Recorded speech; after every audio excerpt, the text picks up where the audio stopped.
আশা করি তোমরা সব ভালোই আছো। আমি অনেক ভালো আছি। আজকে বানাবো আলু পোস্ত। আলুগুলোকে এইভাবে কেটে নিয়েছি, আর মা এখানে শিলনোড়াতে পোস্ত, কাঁচা লঙ্কা আর গোটা জিরে পেস্ট করে দিবে। মা ওইদিকে বাটছে আর আমি এদিকে চুলোতে কড়াই বসিয়ে দিয়েছি আর দিয়েছি পরিমাণ মতন তেল। তেল দিয়ে দিয়েছি, তেলটা তারপর জন্য একটু অপেক্ষা করব।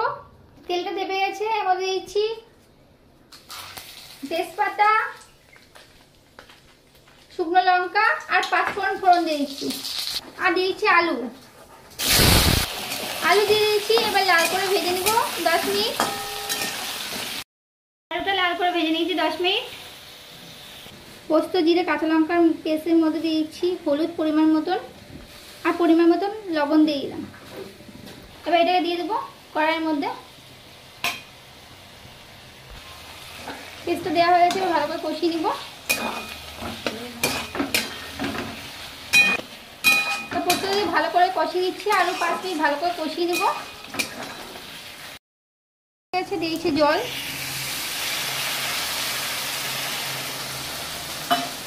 জল দেওয়া হয়ে গেছে, আরও 2 মিনিট ভালো করে কষিয়ে নেব। জল দিয়ে একটু কষিয়ে ফুটিয়ে নিয়েছিলাম, আর দেখবে একদম গ্রেভি টাইপের হবে। আর একদম গ্রেভি টাইপের হয়েছে। আলু পোস্ত কিন্তু শুকনো শুকনোই হয়। আর দিয়েছি একটু পরিমাণ মতন চিনি, একটু চিনি দিয়েছি। একটা মিষ্টি দিলে খুব সুন্দর হয়। আর আলু পোস্ত অবশ্যই এইভাবে ট্রাই করো আমার মতন, একদম মুখে লেগে থাকবে আলু পোস্ত। আমি একদম গ্যারান্টির সাথে বলতে পারি, এরকম যদি আলু পোস্ত করো না, একদম মানে এক থালা ভাতও খাওয়া যাবে, আর রুটির সাথে খেলে খুব দারুণ লাগবে। আলু পোস্ত হয়ে গেছে, এবার আমি নামিয়ে দিব। আলু পোস্ত হয়ে গেছে রেডি। তোমরা অবশ্যই এভাবে ট্রাই করো।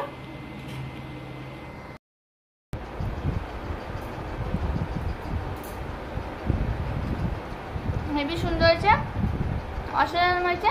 এত সুন্দর তোমরা বানিয়ে খাও, অল্প মশলায় অল্প টাইমে ঝটপট বানিয়ে খাও। আর ঘরে কিছু না থাকলে টেনশনই নেই, আলুর পোস্ত দিয়ে ঝটপট বানিয়ে ফেলো রেসিপিটা, আর তাড়াতাড়ি ট্রাই করে খেয়ে নাও।